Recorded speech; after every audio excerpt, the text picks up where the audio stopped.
Olá! Estamos entrando em mais uma lição da Escola Sabatina. Agora é de número 8. O título dessa lição é Discernimento, a salvaguarda do revivamento. Isso quer dizer o seguinte: nós precisamos saber distinguir o verdadeiro do falso revivamento. Por dois motivos.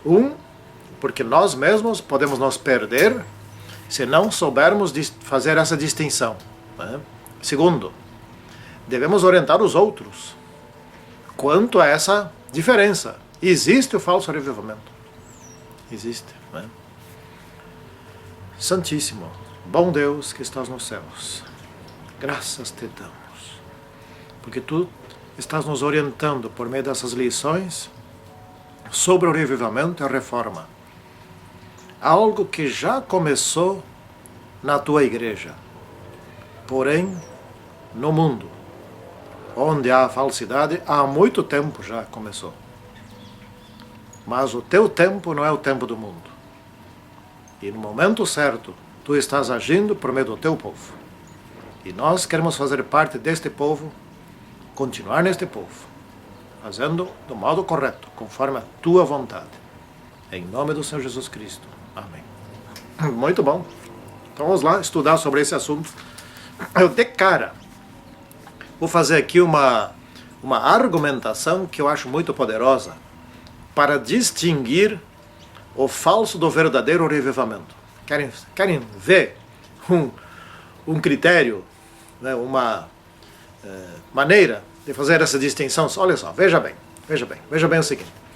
Fala-se muito hoje em falar línguas, e em geral não são línguas, são sons que não traduzem nenhuma mensagem, não é? Mas enfim, faça isso. Gente, em primeiro lugar, isso é muito fácil de fazer. Qualquer um pode emitir sons estáticos, que não formam frases, não formam sentenças, não é? Que não tem conjugações, etc., não tem estrutura de língua. Gostaria que então demonstrassem isso, falando de um momento para outro, uma língua que existe no mundo aí. Por exemplo, alguém que não sabe falar em russo ou em mandarim da China. Bom, aí seria um pouco diferente, muito embora ainda não tão confiável assim. Não seria confiável. Bom, mas vamos adiante. Muitas curas, não é?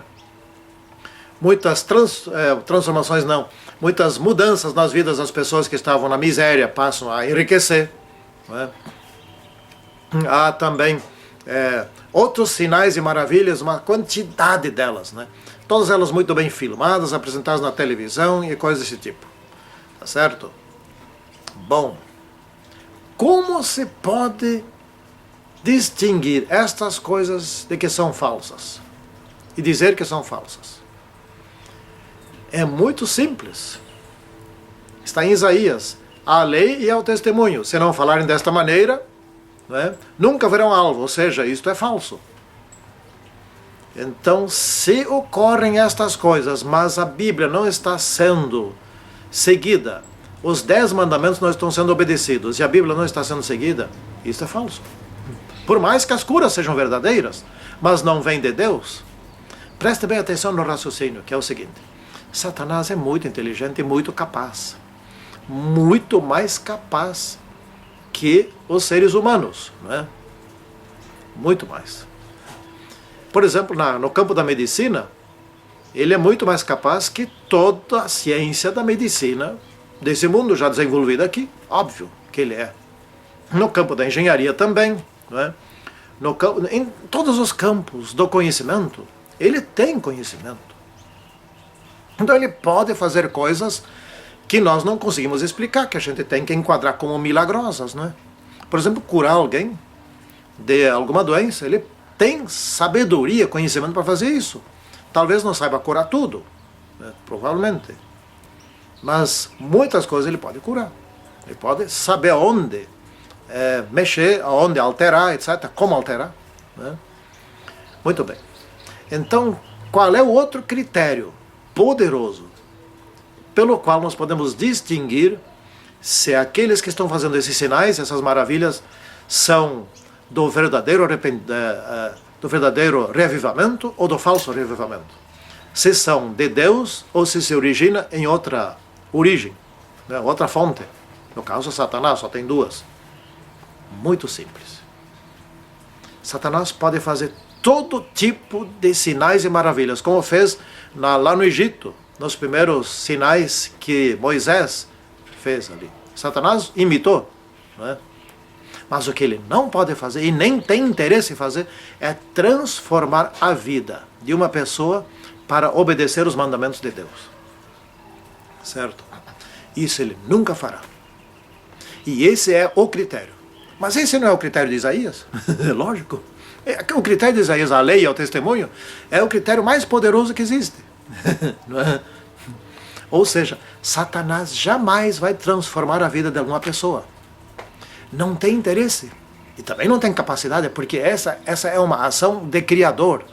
É só Deus, no caso aqui, hoje, no mundo, só o Espírito Santo é capaz de transformar uma vida. E o Espírito Santo jamais transformaria uma vida para que ela fosse desobediente aos mandamentos de Deus. Né? Então, esse argumento é muito poderoso. Por meio dele, nós podemos distinguir estas coisas.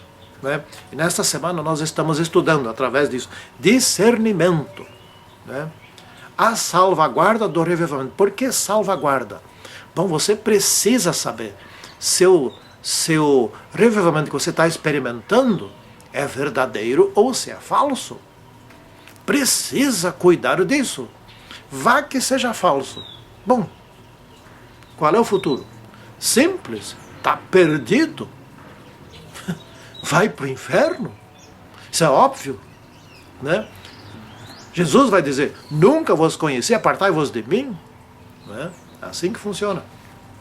Então, em primeiro lugar, o reavivado, ele obedece a sua palavra, como está na parte do domingo, né?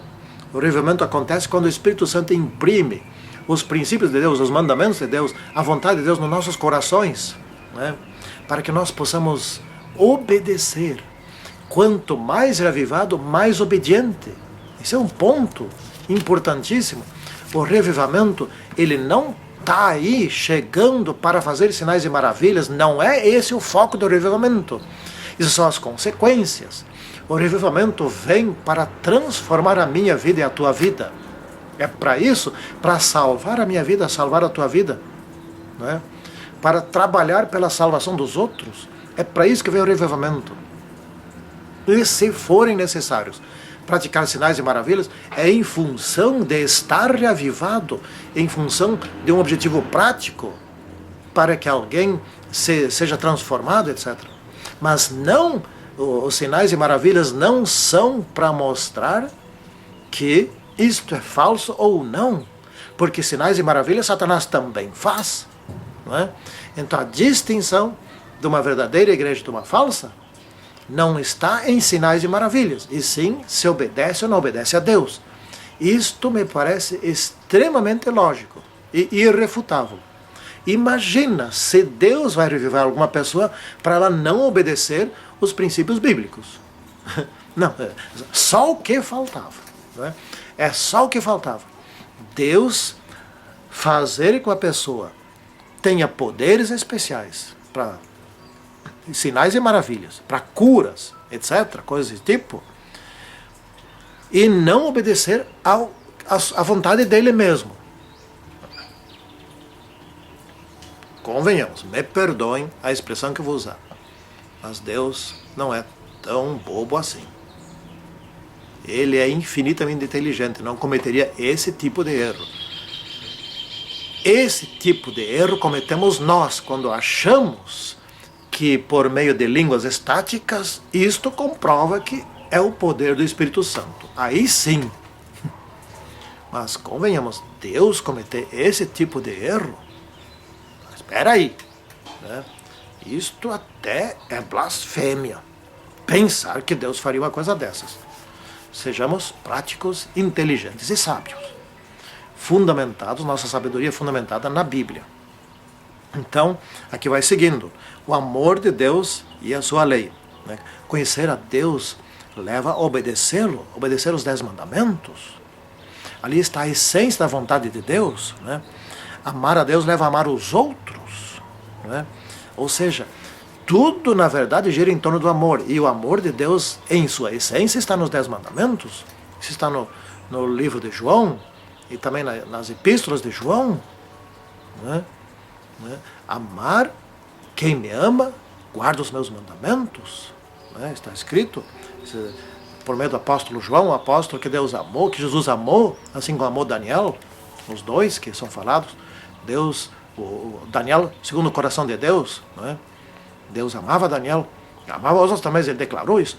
E João, o discípulo amado, né? Essas coisas importantíssimas, não é?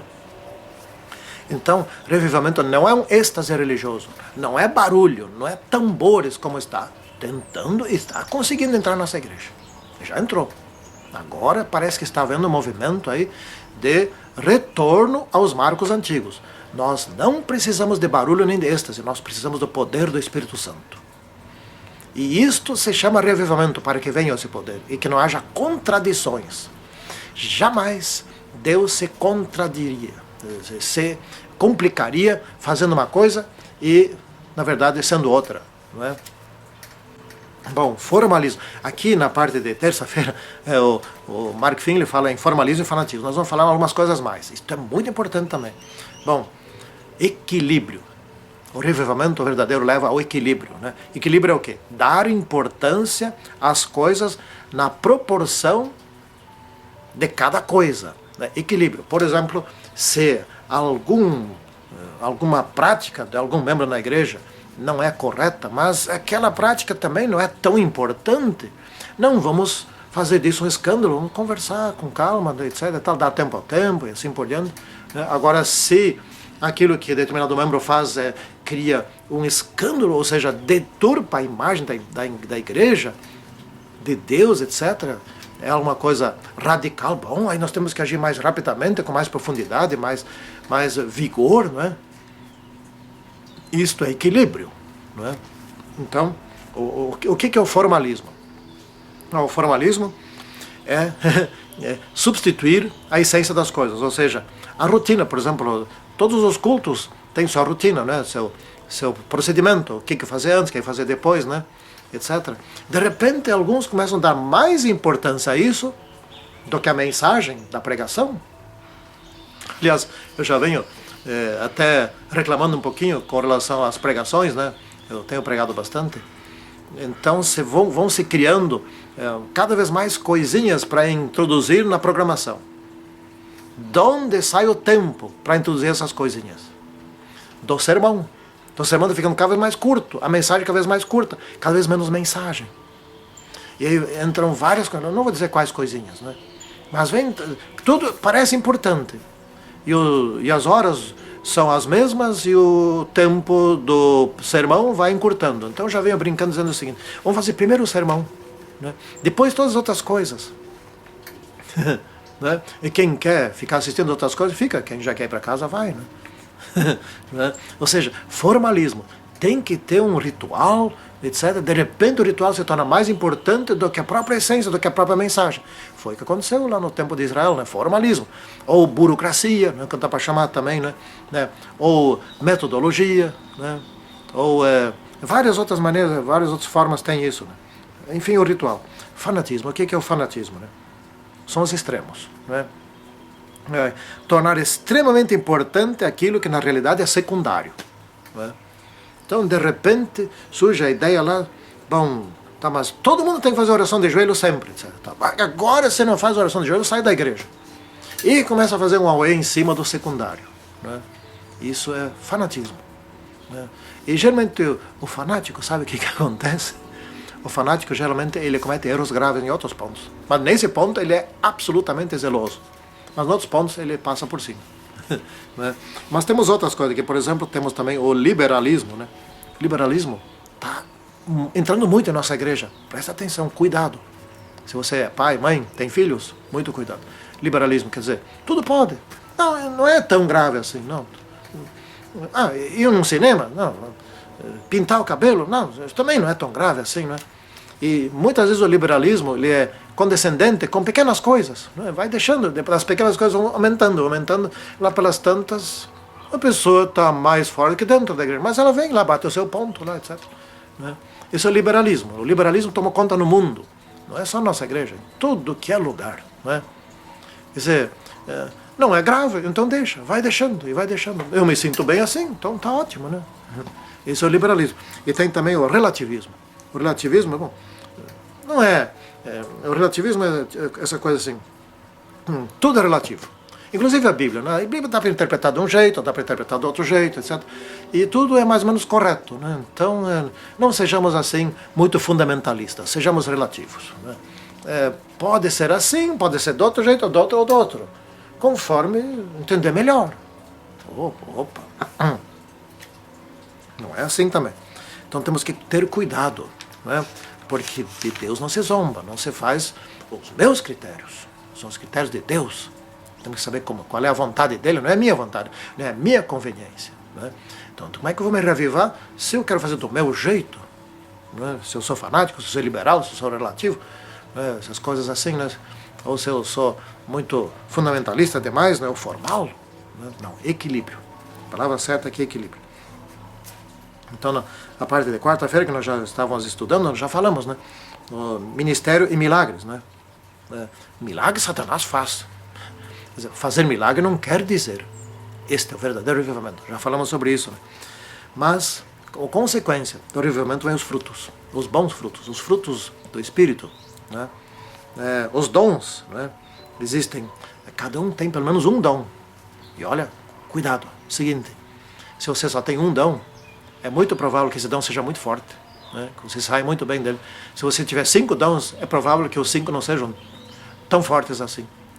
Então, não faz diferença. Quem só tem um dom, não quer dizer que seja menos do que o que tem 5. Não é? Vamos supor o dom da música. Eu conheço um sujeito, muito amigo meu, que ele não tem muitos dons. Eu acho que até só tem um mesmo, o da música. Mas ele toca. A gente se arrepia quando ele toca. Que bom que só tem esse dom. Ele toca mesmo. É a coisa mais linda, é um louvor. O pior é quando alguém não tem o dom, por exemplo, da música ou do canto, etc. Está ali, quer porque quer cantar. Não precisa falar muito, né? Então, os frutos do Espírito é viver de acordo com os princípios divinos, né? Estar de acordo com esses princípios, né? E andar de acordo com eles, conforme eles. Essa é a grande questão do revivamento. Aproximar-se de Deus, ser transformado para obedecer a Deus. Esse é o fato. O revivamento que não leva a essa transformação para a obediência é falso. Pensa bem nisso. Santíssimo Senhor Deus que estás nos céus, abençoe-nos agora para que nós possamos saber a diferença entre o que é verdade e o que é mentira quanto ao revivamento, e nos leve ao verdadeiro revivamento para que possamos ser salvos e pelo nosso testemunho muitos outros também o sejam. Em nome do Senhor Jesus Cristo. Amém. Tchau.